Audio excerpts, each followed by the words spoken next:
बिस्मिल्लाहिर्रहमानिर्रहीम। अस्सलाम वालेकुम स्टूडेंट्स, मैं हूं हसन फरीद, आपका फिजिक्स टीचर। स्टूडेंट्स, आज हम डिस्कस करेंगे रोटेशनल किनेटिक एनर्जी। आप लोगों ने देखा कि हम लोगों ने हर वो चीज जो लीनियर मोशन में पड़ी थी, यहां पर हम लोगों ने उनके रोटेशनल एनालॉग्स को डिस्कस किया। पहले हम लोगों ने लीनियर वेलोसिटी पढ़ा, अब हम लोगों ने एंगुलर वेलोसिटी पढ़ी। लीनियर डिस्प्लेसमेंट की जगह एंगुलर डिस्प्लेसमेंट, लीनियर एक्सेलरेशन की जगह एंगुलर एक्सेलरेशन, फोर्स की जगह टॉर्क, इनर्शिया की जगह मोमेंट ऑफ इनर्शिया, ये सारी चीजें हम लोगों ने डिस्कस की। बिल्कुल इसी तरह से जब हम लोगों ने लीनियर मोशन में किनेटिक एनर्जी पढ़ी थी, अब हम रोटेशन में किनेटिक एनर्जी को डिस्कस करेंगे। तो आइए स्टूडेंट्स, स्टार्ट करते हैं आज का लेक्चर। सबसे पहले क्यों ना मैं रोटेशनल किनेटिक एनर्जी को डिफाइन कर दूं। रोटेशनल किनेटिक एनर्जी को डिफाइन करने से पहले आपको यह समझना होगा कि किनेटिक एनर्जी की हमारे पास दो टाइप्स हैं। जो हमारे पास काइनेटिक एनर्जी होती है, किस वजह से होती है? मोशन की वजह से। क्योंकि चीजों के पास मोशन हो तो उनके पास किनेटिक एनर्जी होती है। अब मोशन इटसेल्फ दो किस्म की हो सकती है। मिसाल के तौर पर हमारे पास कुछ ऑब्जेक्ट्स ऐसे हो सकते हैं जो स्ट्रेट लाइन में मूव कर रहे होते हैं, उनके पास भी किनेटिक एनर्जी है क्योंकि मोशन तो है, लेकिन उनकी किनेटिक एनर्जी कहलाती है ट्रांसलेशनल किनेटिक एनर्जी। तो ट्रांसलेशनल किनेटिक एनर्जी जो है वो उन चीजों की किनेटिक एनर्जी हुई जो स्ट्रेट लाइन में मूव कर रहे हैं, जिनके पास ट्रांसलेशनल मोशन है। तो याद रखिएगा, what is translational kinetic energy? की kinetic energy due to translational motion. Translational को मैं यहां लीनियर भी कह देता हूं, ऑल्दो इनमें थोड़ा सा फर्क है, लेकिन आपके लिए यह जानना जरूरी नहीं है। बस आप याद रखिएगा कि ट्रांसलेशनल किनेटिक एनर्जी किन चीजों के पास होगी? जो चीजें स्ट्रेट लाइन में मूव कर रही होंगी। मिसाल के तौर पर अगर ये मेरे पास एक गाड़ी है और मैं आपसे पूछूं इस गाड़ी के पास कौन सी एनर्जी है, तो आप कहेंगे इस गाड़ी के पास किनेटिक एनर्जी है। और क्योंकि ये स्ट्रेट लाइन में मूव कर रही है, तो फिर इसकी जो किनेटिक एनर्जी होगी, ये कौन सी किनेटिक एनर्जी होगी? ट्रांसलेशनल किनेटिक एनर्जी होगी। लेकिन स्टूडेंट्स, जरा गौर से देखिए इसी गाड़ी के घूमते हुए टायर को। अब ये जो टायर है ये अपने एक्सिस पर रोटेट कर रहा है, यानी कि ये रोटेशनल मोशन में है। इसके पास भी तो मोशन है ना, इसके पास भी किनेटिक एनर्जी होगी, लेकिन कौन सी kinetic energy? Rotational kinetic energy. तो याद रखिएगा, ये है हमारे पास किनेटिक एनर्जी की दूसरी टाइप, जिसे हम बोलते हैं रोटेशनल काइनेटिक एनर्जी। और अगर आपसे कोई पूछे कि रोटेशनल किनेटिक एनर्जी क्या होती है, तो ये भी किनेटिक एनर्जी होती है, लेकिन किस मोशन की वजह से? काइनेटिक एनर्जी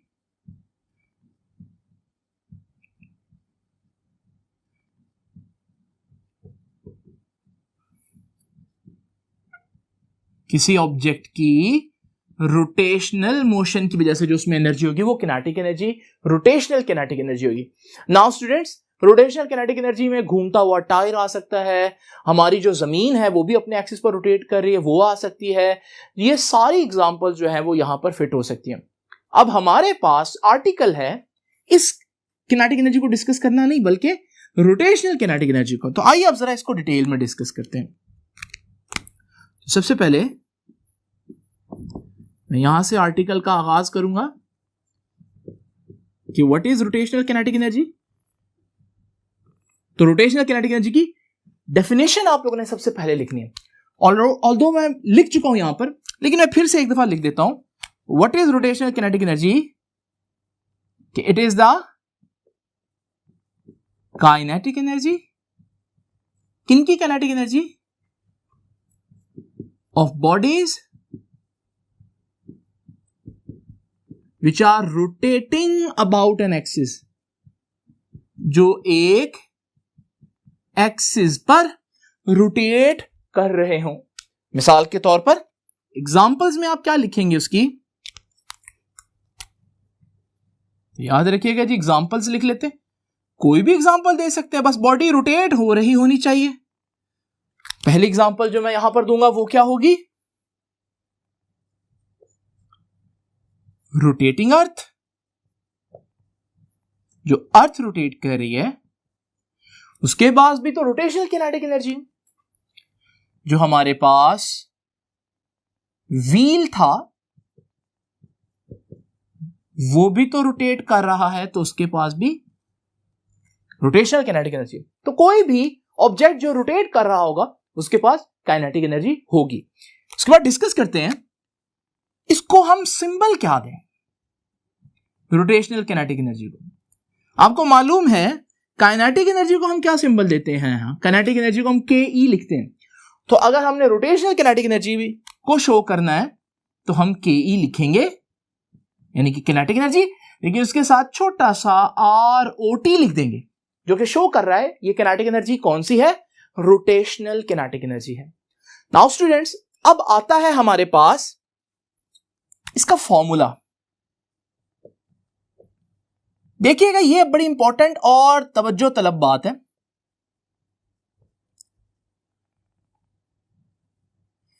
इसका फॉर्मूला दो तरह से बताया जा सकता है। एक तो मैं पूरी डेरिवेशन करूं, जो कि मैं करूंगा आज, और फिर मैं एंड रिजल्ट आपको बताऊं जो कि इसका फॉर्मूला होगा। एक मेरे पास ट्रिक भी है और वो मैं पहले भी आप लोगों के साथ डिस्कस कर चुका हूं। आइए जरा दोबारा से देखते हैं स्टूडेंट्स, उससे एक रिवीजन भी हो जाएगी और आपको पता चल जाएगा कि किसी भी चीज का फॉर्मूला अगर आपको चाहिए तो आप किस तरह से निकाल सकते हैं चैप्टर नंबर 5 में। स्टूडेंट्स, मैंने आप लोगों के सामने कुछ डाटा लिखा है और ये वो सारी चीजें जो हम लोग ऑलरेडी पढ़ चुके हैं। आप लोगों को याद होगा चैप्टर नंबर 3 में हम लोगों ने लीनियर क्वांटिटीज पढ़ी थी, linear displacement, linear velocity, linear acceleration, force, inertia, ये सारे के सारे हम लोगों ने चैप्टर नंबर 3 में पढ़ी। चैप्टर नंबर 5 में हम लोगों ने एंगुलर डिस्प्लेसमेंट पढ़ा, एंगुलर वेलोसिटी पढ़ी, एंगुलर एक्सेलरेशन पढ़ा, फोर्स नहीं पढ़ी, फोर्स का मोमेंट पढ़ा। मैंने बताया था मोमेंट क्या होता है, जब भी कोई चीज घूम रही हो, घुमाव को हम कहते हैं मोमेंट।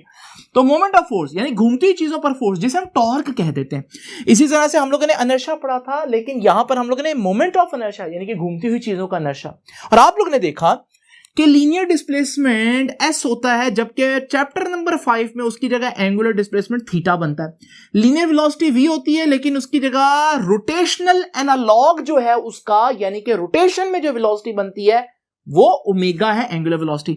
लीनियर एक्सेलरेशन की जगह एंगुलर एक्सेलरेशन आ गया। लीनियर फोर्स की जगह घूमती हुई चीजों में फोर्स यानी कि टॉर्क आ गया। इसी तरह से इनर्शिया यानी कि मैस इनर्शिया की जगह पर मोमेंट ऑफ इनर्शिया यानी कि I आ गया। अब ये इतनी जबरदस्त चीज है कि आप चैप्टर नंबर 3 की किसी भी इक्वेशन को चैप्टर नंबर 5 की रोटेशनल इक्वेशन में कन्वर्ट कर सकते हैं, यानी कि उसका रोटेशनल एनालॉग फाइंड आउट कर सकते हैं। मिसाल के तौर पर इस इक्वेशन को तो आप बड़ी अच्छी तरीके से जानते हैं, न्यूटन का second law F = ma।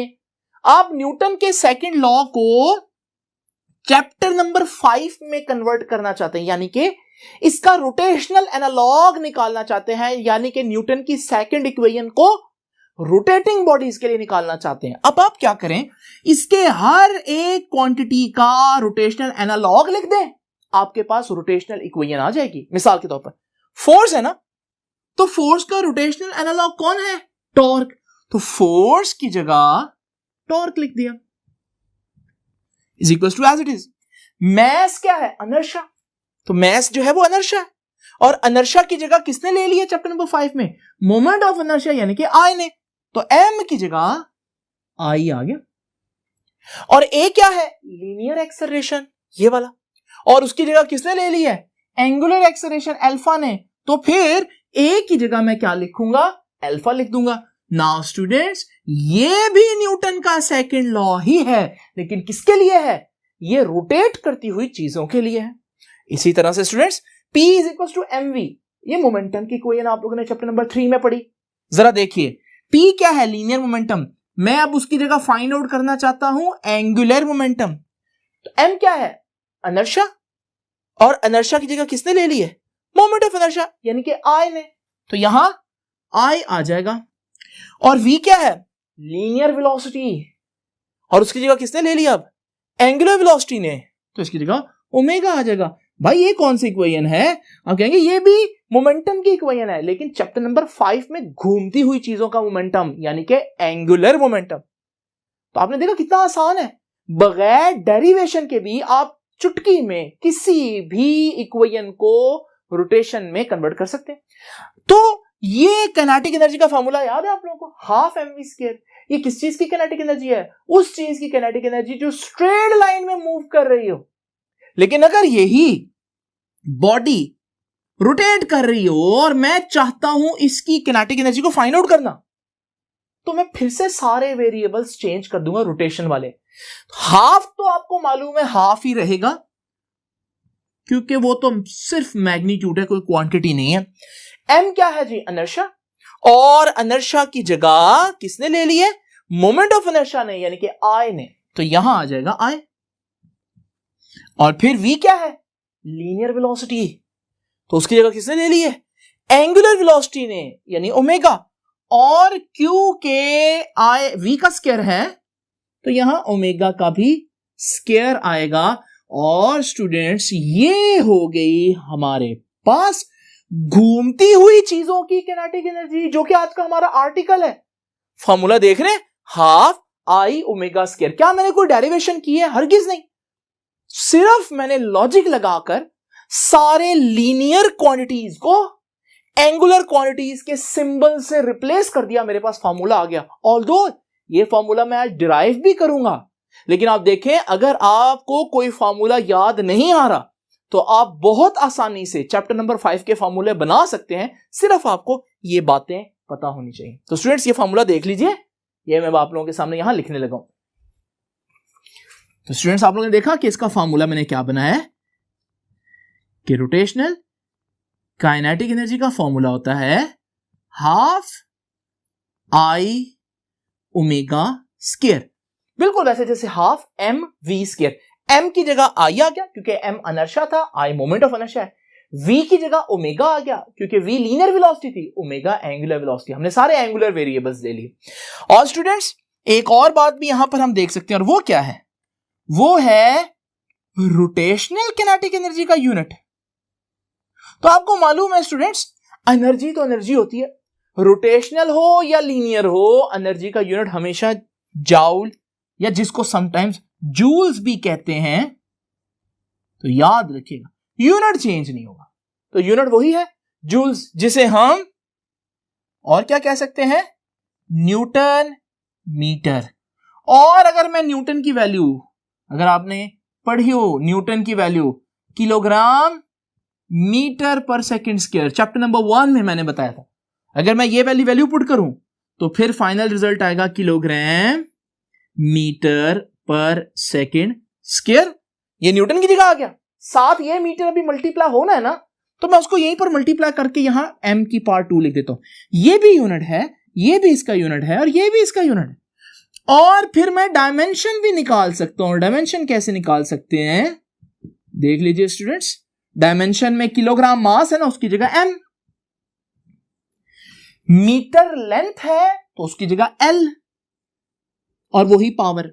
Second time है तो उसकी जगह t टाइम और वही पावर्स, और स्क्वायर ब्रैकेट्स लगाते हैं, ये इसकी डायमेंशन बन गई। तो स्टूडेंट्स आप लोगों ने देखा कि काइनेटिक एनर्जी की, रोटेशनल काइनेटिक एनर्जी की डेफिनेशन भी आ गई, एग्जांपल भी आ गई, फॉर्मूला भी आ गया और यूनिट भी आ गया। अब स्टूडेंट्स जरा तवज्जो कीजिए, किस तरह से हम रोटेशनल काइनेटिक एनर्जी डिराइव कर सकते हैं। जरा इमेजिन करें, ये मेरे पास एक स्फीयर है जो रोटेट कर रहा है। अगर मेरे से कोई पूछे इसके पास कौन सी एनर्जी है, तो मैं डेफिनेटली कहूंगा इसके पास रोटेशनल काइनेटिक एनर्जी है। अब ये बॉडी क्या कर रही है स्टूडेंट्स? रोटेट कर रही है। जरा इमेजिन करें, इसके ऊपर एक ऐसा पॉइंट इमेजिन करते हैं, बाकी सारा जो हमारे पास स्फीयर है उसको थोड़ी देर के लिए हम भूल जाते हैं। इस पॉइंट को देखें स्टूडेंट्स, ये पॉइंट क्या कर रहा है?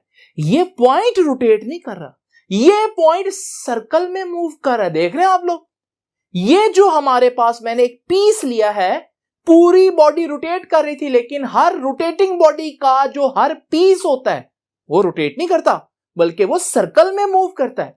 और सर्कल की इक्वेशंस हम पहले पढ़ चुके हैं। तो स्टूडेंट्स जरा तवज्जो से देखिएगा कि ये जो मैंने आपके सामने एक ऑब्जेक्ट उसके ऊपर सपोज किया है, इसका मैस है mi। आई से मुराद है जनरल टर्म, कोई भी हो सकता है। इसी तरह से इसका जो सेंटर से डिस्टेंस है वो ri है। फिर अगेन r तो डिस्टेंस के लिए हो गया, रेडियस के लिए हो गया, i का मतलब है कि कोई भी जनरल पार्टिकल है, ठीक है जी। और फिर इसी तरह से इसकी जो वेलोसिटी होगी, क्योंकि सर्कल में मूव कर रहा है तो सर्कल में वेलोसिटी कहां होती है स्टूडेंट्स? टेंजेंट में। तो इस वक्त क्योंकि इसकी वेलोसिटी टेंजेंट में है, इसकी वेलोसिटी को मैं कहूंगा vi। तो ये डायग्राम जरा तवज्जो से देख लीजिए, क्योंकि मैं अभी आप लोगों के सामने यही डायग्राम से आगे मैथमेटिकल डेरिवेशन करेंगे। तो नाउ स्टूडेंट्स, ये फॉर्मूला लॉजिक से तो आ गया, लेकिन डेरिवेशन से कहां से आएगा, आइए जरा देखते हैं। स्टूडेंट्स, आप लोगों ने देखा यही डायग्राम मैंने अभी आप लोगों को एक्सप्लेन की थी, वो मैंने आप लोगों के सामने बना दी है कि ये वही रोटेटिंग बॉडी है जो इस एक्सिस पर ए डैश बोल रहा हूं, इस एक्सिस पर क्या कर रही है, रोटेट कर रही है। ये ओमेगा उसकी एंगुलर वेलोसिटी जो है वो बता रही है कि बॉडी इस तरह से रोटेट कर रही। और स्टूडेंट्स, उस बॉडी के ऊपर ये मैंने एक पार्टिकल आप लोगों के सामने इमेजिन कर लिया। मैंने अभी आप लोगों को बताया कि एज ए होल जो है ये पूरी बॉडी क्या कर रही होगी, ये पूरी बॉडी रोटेट कर रही होगी। लेकिन इस बॉडी के ऊपर अगर आप एक पार्टिकल देखेंगे तो वो पार्टिकल सर्कुलर पाथ में मूव कर रहा होगा। तो यहां से हमने ये सीखा कि जब भी कोई बॉडी रोटेट करी होती है उसके ऊपर सारे पार्टिकल सर्कुलर पाथ में मूव कर रहे होते हैं। और ये बात आपकी बुक कुछ इस तरह से पेज नंबर 113 के ऊपर एक्सप्लेन करती है इन 3 लाइनों में, जिसमें वो कह रही है कि जब भी कोई बॉडी रोटेट कर रही है तो उसके ऊपर हर पार्टिकल क्या करता है, एक सर्कुलर पाथ में मूव करता है। नाउ स्टूडेंट्स, ये तो होगी इसकी डायग्राम। अब जरा देखिए तवज्जो से, मैं इस पूरी बॉडी की काइनेटिक एनर्जी फाइंड आउट करना चाहता हूं, लेकिन मैंने पूरी बॉडी की बजाय एक छोटा सा उसका कंपोनेंट या उसका एक छोटा सा मैस इमेजिन किया, बाकियों को मैंने इग्नोर कर दिया। उसकी रीजन फिर क्या है, मैं पूरी बॉडी की काइनेटिक एनर्जी कैसे निकालूंगा? देखिए, बड़ा आसान सा तरीका है। इधर देखिए, मेरे पास ये एक जो हमारे पास कंपोनेंट है, पहले मैं इसकी काइनेटिक एनर्जी फाइंड आउट करूंगा, फिर मैं इसी तरह का एक और मैस इमेजिन करूंगा, उसकी काइनेटिक एनर्जी फाइंड आउट करूंगा, फिर मैं एक और मैस इमेजिन करूंगा, उसकी काइनेटिक एनर्जी फाइंड आउट करूंगा, एक और पॉइंट इमेजिन करूंगा, उसकी काइनेटिक एनर्जी फाइंड आउट करूंगा, और फिर मैं इस तरह से ये प्रोसेस रिपीट करता जाऊंगा यहां तक कि मैं सारे पॉइंट्स की काइनेटिक एनर्जी फाइंड आउट कर लूंगा। जब मैं सारे पॉइंट्स की काइनेटिक एनर्जी फाइंड आउट कर लूंगा तो एक्चुअली मैंने उस पूरी रोटेटिंग बॉडी की काइनेटिक एनर्जी फाइंड आउट कर ली। तो इसका मतलब मैं एक पार्टिकल को सपोज करूंगा, उस पर कैलकुलेशंस लगाऊंगा, वो कैलकुलेशंस अप्लाई कर दूंगा सारे पार्टिकल्स पर, और वो सारे आंसर्स ऐड करके पूरी बॉडी की काइनेटिक एनर्जी फाइंड आउट कर लूंगा। नाउ स्टूडेंट्स, काइनेटिक एनर्जी का फार्मूला हम जानते हैं, और काइनेटिक एनर्जी का फार्मूला है ½ mv²। क्योंकि मैंने नाम दिया है इस पार्टिकल को I, तो उसका मैस I और उसकी वेलोसिटी vi होगी। आप फौरन से कहेंगे कि सर आप तो रोटेशनल काइनेटिक एनर्जी का फार्मूला निकालने जा रहे हैं, जबकि जो फार्मूला आपने लिखा है ये ट्रांसलेशनल काइनेटिक एनर्जी का है। क्यों भला? क्योंकि उसमें लीनियर वेलोसिटी नजर आ रही है। तो रोटेशन में जाने के लिए लीनियर वेलोसिटी नहीं, एंगुलर वेलोसिटी चाहिए। और इस चैप्टर में हम लोगों ने एक रिलेशन पढ़ा, v = r ओमेगा। अगर आपको नहीं पता ये याद रखिएगा, v = r ओमेगा में खास बात क्या है, ये लेफ्ट साइड पर लीनियर वेलोसिटी है और राइट साइड पर एंगुलर वेलोसिटी है। अगर आप लीनियर वेलोसिटी नहीं चाहते तो फिर आप क्या करें, आप उसकी वैल्यू पुट कर दें। तो ये kinetic energy half as it is लिखा रहेगा, mi एज इट इज लिखा रहेगा। आगे क्या है, आगे वेलोसिटी का स्क्वायर है, तो v की जगह मैं क्या पुट करूंगा, r ओमेगा और उसका स्क्वायर आ जाएगा। लेकिन I डालना नहीं भूलना आप लोगों ने, क्योंकि मैं किस पार्टिकल की बात कर रहा हूं, जनरल पार्टिकल, ith पार्टिकल की बात कर रहा हूं। आपको मालूम है स्टूडेंट्स, यहां पर मुझे ब्रैकेट्स खोलनी पड़ेंगी। जब मैं ब्रैकेट खोलूंगा तो हमारे पास ये आ जाएगा ½ mi। ri का स्क्वायर जब लूंगा तो ये बन जाएगा ri², और ओमेगा आई का स्क्वायर जो है वो ओमेगा आई का स्क्वायर हो जाएगा। नाउ स्टूडेंट्स जरा तवज्जो दीजिएगा, ये काइनेटिक एनर्जी आ गई ना। अब आप देख रहे हैं ओमेगा आ गया, और ओमेगा जो है वो एंगुलर वेलोसिटी है। तो फिर ये अगर एंगुलर वेलोसिटी है तो ये जो किनेटिक एनर्जी आई है ये कौन सी किनेटिक एनर्जी होगी? ये रोटेशनल किनेटिक एनर्जी होगी। तो अब मैं इसकी जगह ROT यानी कि रोटेशन लिख सकता हूं।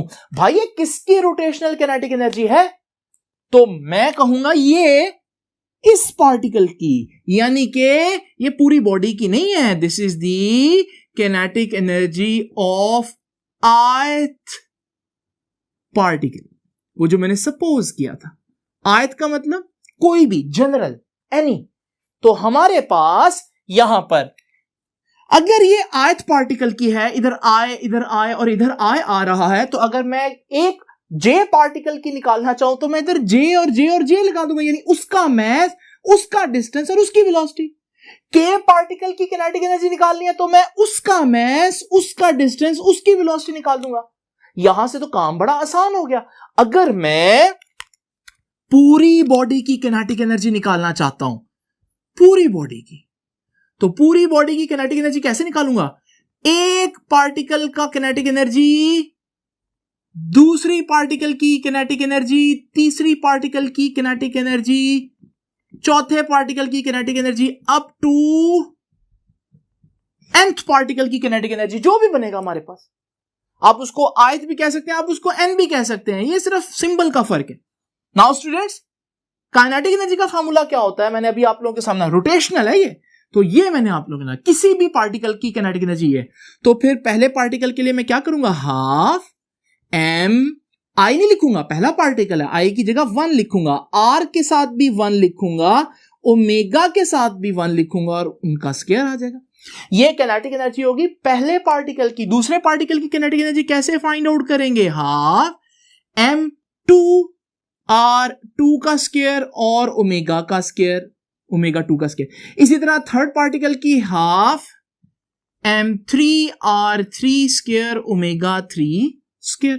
बिल्कुल इसी तरह से स्टूडेंट्स करते करते जब मैं nth पार्टिकल यानी कि जितने भी टोटल पार्टिकल होंगे मैं आखिरी पार्टिकल की किनेटिक एनर्जी निकालना चाहूंगा तो भी यही फॉर्मूला लगाऊंगा, half mn Rn square omega n square, यानी वही फॉर्मूला है। अगर आपने फर्स्ट पार्टिकल के लिए कैलकुलेशन करनी है, I की जगह हर जगह 1 पुट कर दो, सेकंड के लिए I की जगह 2 पुट कर दो, थर्ड के लिए I की जगह 3 पुट कर लो, nth के लिए I की जगह n पुट कर ले। नाउ स्टूडेंट्स, मैं इन सब चीजों में देख रहा हूं कि बजाहिर कुछ भी कॉमन नहीं आ रहा, लेकिन अब जरा तवज्जो कीजिएगा, यह बहुत इंपॉर्टेंट बात है। देखिए स्टूडेंट्स, इमेजिन करें कि मेरे पास ये वही स्फीयर है। अब इमेजिन करें कि इसमें एक पॉइंट सेंटर से थोड़ा करीब है, एक पॉइंट सेंटर से थोड़ा दूर है। अगर मैं ये देखूं कि मैं इस बॉडी को एज ए होल रोटेट करूं तो आप देखेंगे जितने डिग्रीज करीब वाला पॉइंट मूव करेगा उतने ही एंगल्स या उतने ही डिग्रीज दूर वाला पार्टिकल भी मूव करेगा।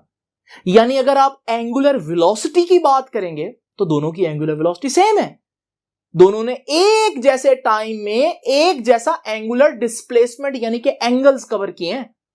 तो स्टूडेंट्स, इसका मतलब पार्टिकल दूर हो या पार्टिकल करीब हो, जब बॉडी रोटेट कर रही हो एंगुलर वेलोसिटी सारे पार्टिकल्स की सेम होती है। शर्त यह है वो बॉडी रिजिड होनी चाहिए। तो स्टूडेंट्स, यहां से मैं कहूंगा कि फॉर अ रिजिड बॉडी,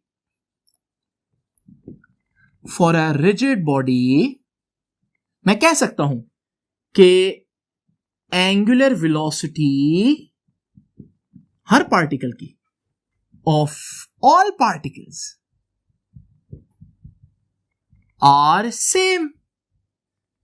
जब मैं ऐसा कह सकता हूं तो इसका मतलब यह हुआ कि भाई ओमेगा यानी एंगुलर वेलोसिटी पहले पार्टिकल की भी उतनी है, दूसरे पार्टिकल की भी उतनी है और nth पार्टिकल की भी उतनी है।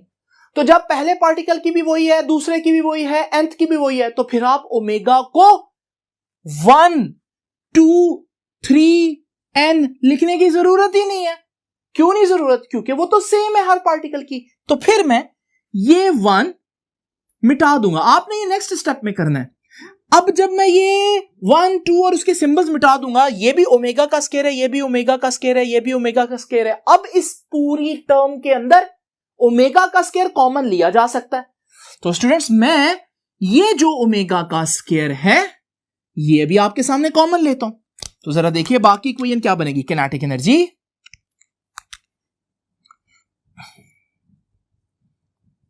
इज इक्वल टू ओमेगा का स्क्वायर कॉमन ले लेता हूं पूरी ब्रैकेट में से। ये जी ओमेगा का स्क्वायर बाहर चला गया, कॉमन हो गया, ओमेगा का स्क्वायर बाहर चला गया, बाकी क्या रह गया, हाफ m1r1 स्क्वायर, ये रह गई चीज, ओमेगा बाहर चला गया, ये ओमेगा बाहर चला गया, बाकी क्या रह गया इसमें से, दूसरी टर्म में से हाफ m2r2 स्क्वायर, फिर इसमें से क्या रह गया, हाफ m3r3 स्क्वायर, और करते करते लास्ट में से भी ओमेगा स्क्वायर चला गया, तो बाकी क्या रह गया, half mn/n square. Now students ये देखिए, ये हाफ है m1r1 square, half m2r2 square. और एक बात अब मेरे जहन में मजीद आई है, वो भी इसी स्टेप में हो सकती है बजाय कि हम नेक्स्ट स्टेप बनाएं, और वो ये है कि भाई हाफ भी तो कॉमन आ रहा है, ये हाफ है, ये भी तो कॉमन आ रहा है, तो स्टूडेंट इसको भी कॉमन ले लेते हैं। तो ये हमारे पास काइनेटिक एनर्जी है हाफ कॉमन, और ओमेगा पहले ही बाहर है, ओमेगा का स्क्वायर पहले ही बाहर है, अंदर क्या रह जाएगा, m1r1 स्क्वायर, फिर ये रह जाएगा m2r2 स्क्वायर, फिर m3r3 स्क्वायर, और करते करते mn/n स्क्वायर।